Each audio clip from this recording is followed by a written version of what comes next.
June 18th, 2015, Charleston, South Carolina. Chris Singleton, an outfielder for Charleston Southern University, steps onto this baseball field like he has so many times before. But tonight is different.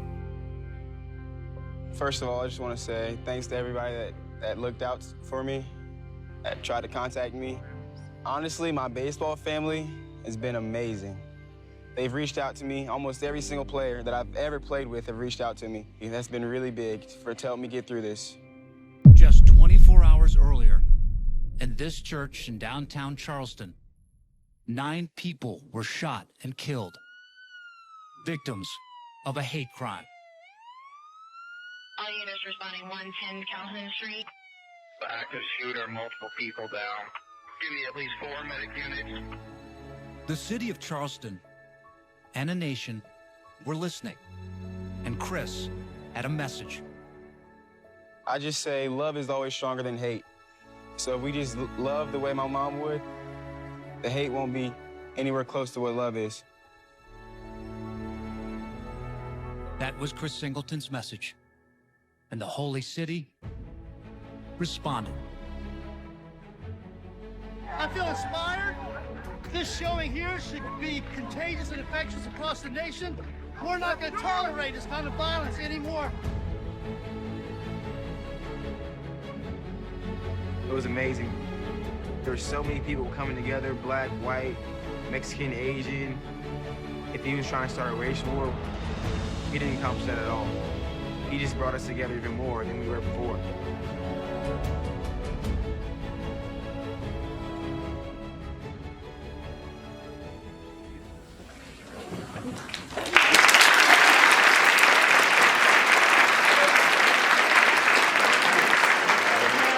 Guys, first and foremost, I want to say, man, it's an honor and a privilege to be here. I'm extremely grateful. What I get to do every single year is I spend 150 days on the road, sharing my heart, sharing my mission of love, this message of unity that I have. I'm so grateful that your leadership, the different committees said, Chris, we want you to share with our school. I also want to thank the team that's doing the video and the audio back there. Can we give a round of applause, guys?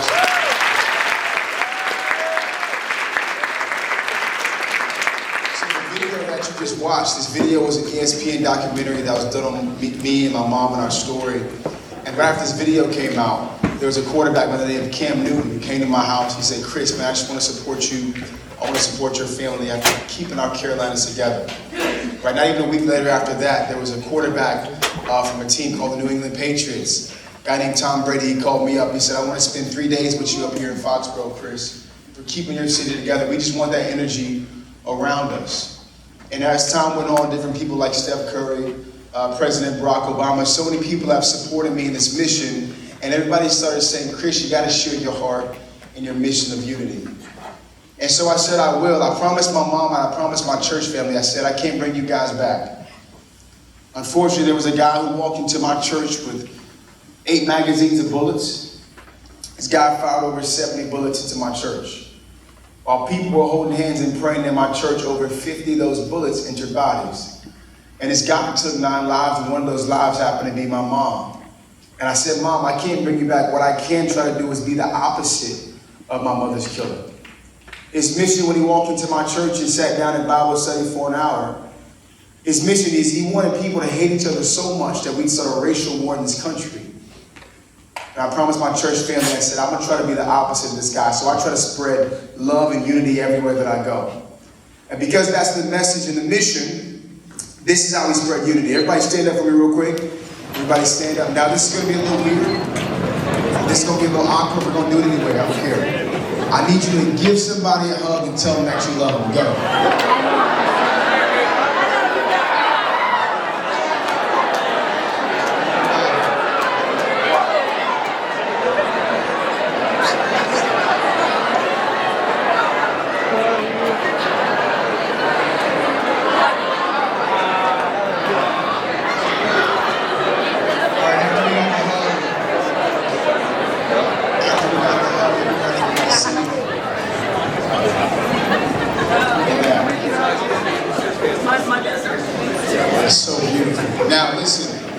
I try to do this every time I share. I get to share with different companies, big companies. I share with Fortune 50 companies or like a bunch of different fifth graders, sports teams, NFL, NBA. I speak to a lot of different organizations. The only place I don't do this at, because it gets crazy, is middle schools. I'll tell you why I had a middle school. I said, everybody get up, give somebody a hug, tell them that you love them. Now, middle school, everybody's too cool. Everybody's still like, I ain't doing nothing.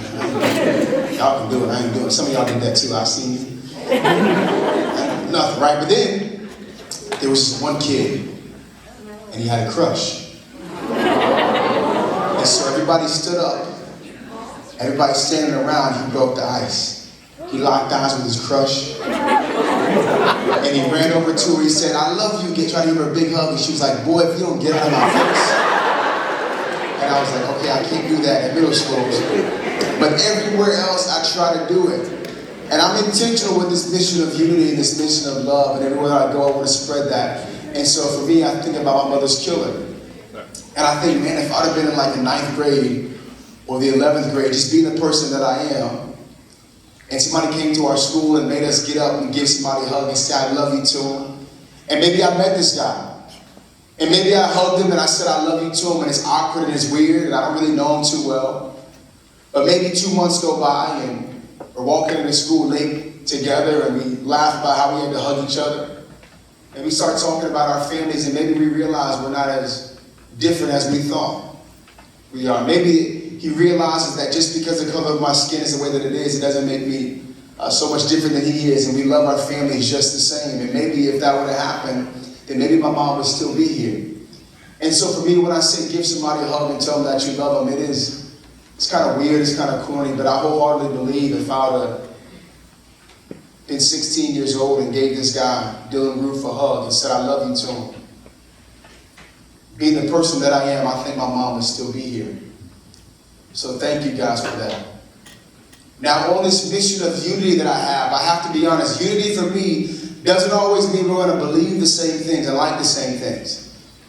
Earlier today I had lunch with some amazing people and they were talking about country music, and I'm going to be honest, I can still love you and music, okay?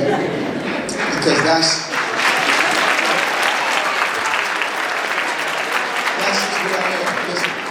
just where I am. And I know it's a beautiful thing. One of the agencies that I'm with, that I speak with, and there's lots of different musicians who own The Voice and all this different stuff, and they live in Nashville and they're chasing their dream. Now, I love music, but I just don't like country music. And there's usually a reason why we like the things we like and why we don't like the things that we like.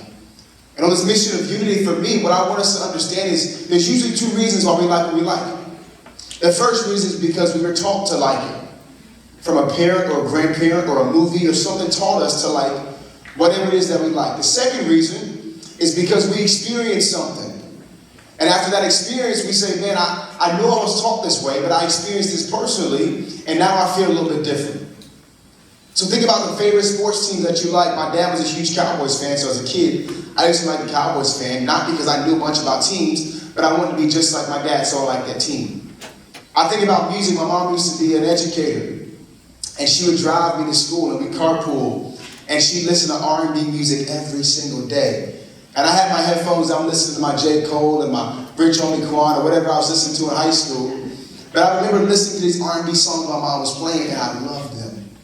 And so if you ask me, hey Chris, what's your favorite genre of music? I say R&B because I think about my mom cleaning the house on Sundays and playing a specific song. There's usually a reason why we like what we like. But sometimes our experiences change things. I'll give you an experience. I was at a wedding and my college teammate was getting married.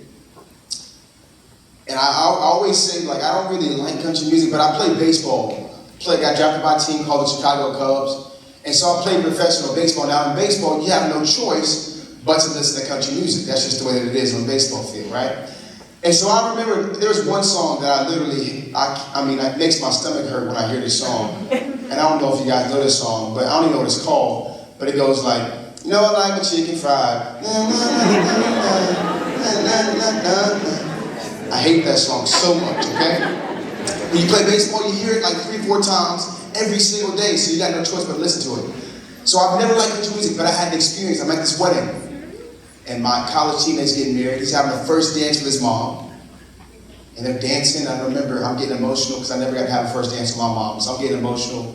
My wife, my high school sweetheart, been together for 12 years. We got 3 beautiful kids. She knows me like the back of her hand, right? So she sees me get emotional. She starts touching my leg. You all right? You all right? I'm good, I'm fine. I wasn't. And I'm seeing them have this first dance. I'm having an experience. Now, at this first dance, they're playing a country song. And I think the guy's name is, what's this guy's name? I think Kenny Chesney or something like that.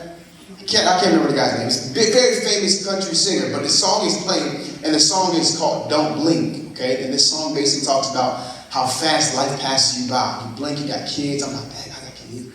You blink, you've been married for 10, 20. I'm like, dang, I've been with my girl for 12 years. You blink again, your whole life passes you by, so don't blink. I'm listening to the song, I'm like, man, I really like this song. I had an experience. So you know what I said? I said the next day, let me give country music a shot. So I'm listening to a couple songs on the radio, listen to my third song, and I came up with the conclusion that I still hate country music. I still hate it. Listen. But I do like that one song because of my experiences. So my mission of unity isn't that everybody thinks the same. That's not my mission of unity is. People are going to think different. My mission of unity is even when we think different, we'll say, you know what, there's got to be a story behind that person's stance. There's a reason why they think and believe the way that they do, the same way there's a reason why I think and believe the way that I do. That's the mission that I'm on. That's how I believe our country and our world can become more united. When we realize, hey, we don't have to be the same, but we can still think, hey, there's a story behind this person's stance. This is how I can tell them a school is united. I call it unity clap. Everybody say unity clap. Unity clap. I'm going to count to 3. You clap 2 times together. If you clap 2 times together, this is what I call a united school. I think this is my 41st school of the year. So this will tell me immediately if you guys are united. Let's try it. Unity clap. 1, 2, 3. People were clapping before I even counted. I heard y'all. Let's try to get 1, 2, 3. Somebody up there messed y'all up. I don't know who it was. Let's try one more time. 1, 2, 3. Ooh, that was clean, wasn't it? Unity. Now everybody's all throughout this auditorium, and we can still be united regardless of what we think. We think differently. There's a story behind every single stance. Now on this mission, this is what I try to teach. There's a story behind every single stance. And when you hear somebody's story, even if their stance is different than yours, you'll say, you know what, I get it. I get why this person thinks the way they do. Now watch how I break this down. I'm going to share a story before stance. It's going to be a very, very divisive topic I'm going to speak about. But even after you hear the stance, but you heard the story first, you'll say, you know what, I get it. This is the story. The story is my story. My story is that I grew up and I had a father who was a good dad. He taught me how to throw a baseball. He taught me how to shoot a basketball. One thing about my dad was he couldn't stop drinking though. So my father was an alcoholic my whole life. A year after my mom was killed, my father passed away because his liver failed him and he stopped breathing. But I did have an all-star mom. My mom was everything. So I played all the sports growing up. By the time I was in 7th grade, I made a promise to my mom. My story was I promised my mom, I said, Mom, I'm going to pay you back for every single dime that you ever spent on baseball, you ever spent on my cleats, on my gloves, on my bats, on a pair of basketball sneakers. I said, Mom, you just wait, I'm going to pay you back for everything. My story was I got to high school. By 9th grade, I had already been playing varsity since 8th grade in baseball. By the time I got to 10th grade, I started getting some offers. I got my freshman year of college. I'm at a school called Charleston Southern University. It's a mid-major Division I school in my hometown. My story was my freshman year was amazing. Had a phenomenal freshman season. I'm on the top of the world. I'm with my high school sweetheart, my wife now. Things are amazing. Then my story changes. My story changes because on June 17, 2015, I got a call on my cell phone. And it saw my mom's name. I answered the phone like I would any other time. Lady on the other end wasn't my mom, but she was screaming and yelling, saying, Chris, get down to the church right now because something terrible happened. And as you guys saw in the video, you know exactly what terrible thing happened. But I got down to my church, and my story is there was an officer outside of my church, and he was doing his job. This guy's job was to make sure nobody comes in, nobody leaves our church without checking in with him. And I get down to my church, I say, hey man, you gotta let me inside my church. He says, no, I can't do that. I said, listen, I understand you're doing your job, but somebody called me from my mom's phone. Like, we had Bible study tonight. You got to let me inside my church. He said, no, I can't do it. I said, well, what can't you do? I said, I'm nervous. I'm scared. Like, what can you do then? This guy was nice enough to walk me about 3 blocks away. And my story in my life changed because a lady from my church came down and said, Chris, she said, your mom got shot, is what she told me. And I thought to myself, maybe my mom got shot in her hand or her leg. But I said, not severely hurt, not my mom, because my mom was like everything to me. And my story was that day I found out from a lady named the coroner. I had no idea who the coroner was. I was privileged enough to never need to know who the coroner was. But I found out from the coroner that something terrible had happened to my family because she came to me and said, Chris, can you please describe what your mom looks like? I said, man, why would I have to describe what my mom looks like after somebody just told me she got shot? I'm thinking to myself that somebody had to hurt my mom so bad that you can't even tell me what she looks like anymore. I said, that can't be it. I said, my mom is the one that's okay. Maybe she's surviving. My mom, she's everything. I said, maybe she's okay. I described her. I said, she's 5'9", got short, black, curly hair. Just went natural, cut all her hair off, had the little curls going. Then she says, well, Chris, what was she wearing? I said, she had a black suit when she left the house this morning. Then she stops me. She says, Chris, does she have any piercings or tattoos? I said, yes, ma'am, got her ears pierced. She said, what about tattoos? Now, my mom was an educator at my high school. And one of her rules was, I don't know how the teachers are here, but one of her rules was, she said, boy, you better not tell nobody about my tattoos. That was her rule. And I'll tell you why, she had an embarrassing one. The lady's asking me, I said, I gotta tell this lady about my mom's tattoo. I said, it's a big tattoo on her left ankle right here of an ice cream cone, okay? Follow me, that wasn't it. Across this ice cream cone was 2 words, and this is what the 2 words spelled out. It spelled out this: sexy chocolate. Written across that tattoo. Now, I don't know how y'all teachers get down there. You got a sexy vanilla up there or something.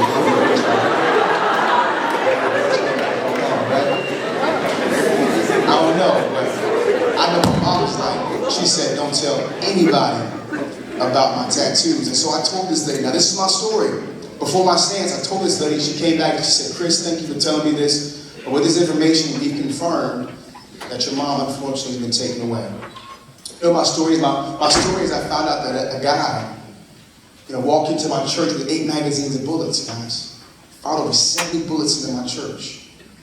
My story is my mom was shot 6 times while she was praying. My story is that I tell my little brother who was 12, my sister who was 15, that we wouldn't see our mom ever again. And because that's my story, my stance is that I personally hate guns. I hate them. I'll never have one in my home. I'll never have one in my car. It doesn't make me feel safe because my mom was shot 6 times while she was praying. There's a story behind everybody's stance. And I want to share my story first before I share my stance, because sometimes the person that's right next to you might have a different stance than you, and you'll say, man, I know this person thinks this way. And I think the exact opposite. I could never get along. I could never be next to them. I don't even understand that they think that way. But there's a story behind every stance. I told you my story, my stance. I got a friend of mine who thinks different, though. And we're super close. My friend, I love to describe him as a friend I played sports with my whole life. And we both got married super young. The first wedding I was in was his wedding. Went to his wedding, and to describe his wedding, it was all salt. I was the only pepper at the wedding, if you know what I'm saying. You know what I'm talking about right here, right? You feel me, right? And I'm thinking, okay, I'm at the wedding, I'm a groomsman. It's a beautiful wedding. Now, my wedding was different. I was in his wedding. My wedding was different. My wedding looked like this. It had some salt, some pepper, some seasoning salt, thyme. You know what that is? Thyme, not thyme. I thought it was thyme because TH, right? Oregano. I had everything in my wedding. It was beautiful. But my groomsmen were all pepper. He was only salt. Now, my wedding was different, too, because it was on live TV. Lifetime said, Chris, you deserve a free wedding. Chris, what's your dream wedding?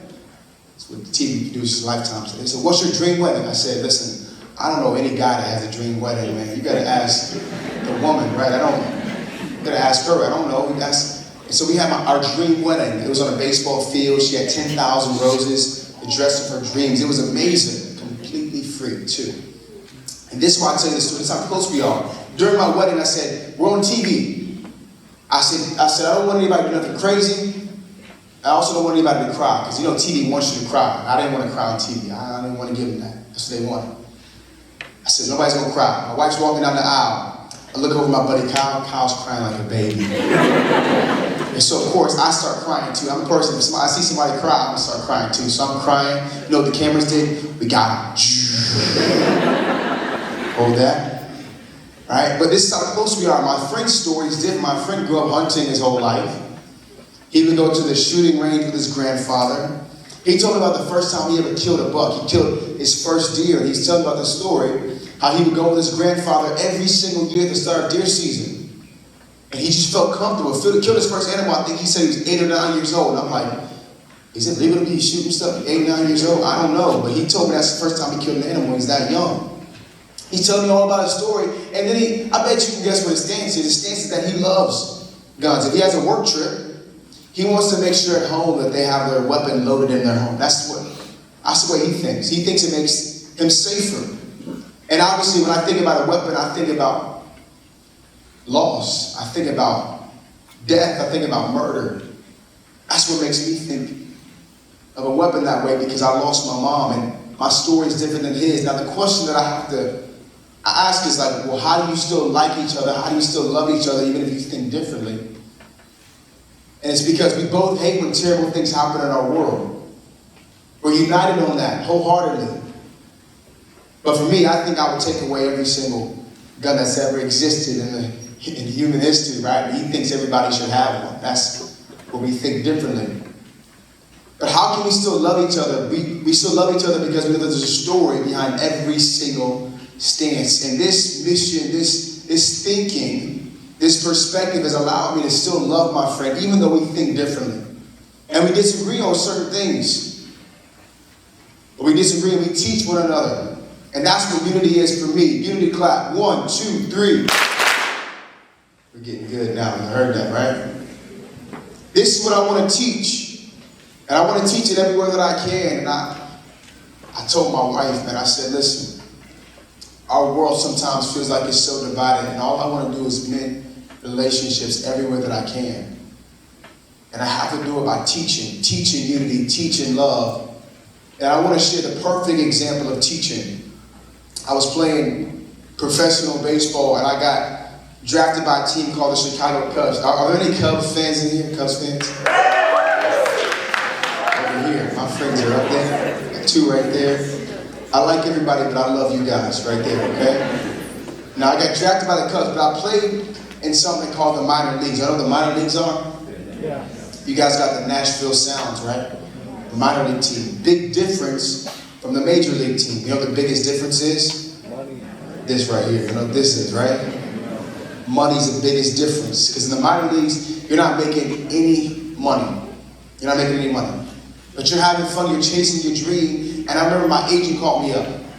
My agent said, hey, Chris, I got a place for you to live. It's going to be completely free. I said, okay, well, sign me up. Where am I living at? He said, okay, cool. You're going to be in South Bend, Indiana. I said, I don't know what South Bend is. He's like, well, that's where Notre Dame is. I said, oh, okay, cool. He said, yeah, the place where you're living is completely free. Free breakfast, free lunch, free dinner. I said, okay, cool. I said, where am I staying? He said, it's called St. Paul's Retirement Community. I said, what? Because I'm like 21. Listen. And I said, no offense to any, 75 plus people. I don't know what kind of teachers you guys got here. I don't know if anybody. But I said, listen, I'm 21. I don't know if I should be living with some 75, 85, 95-year-olds.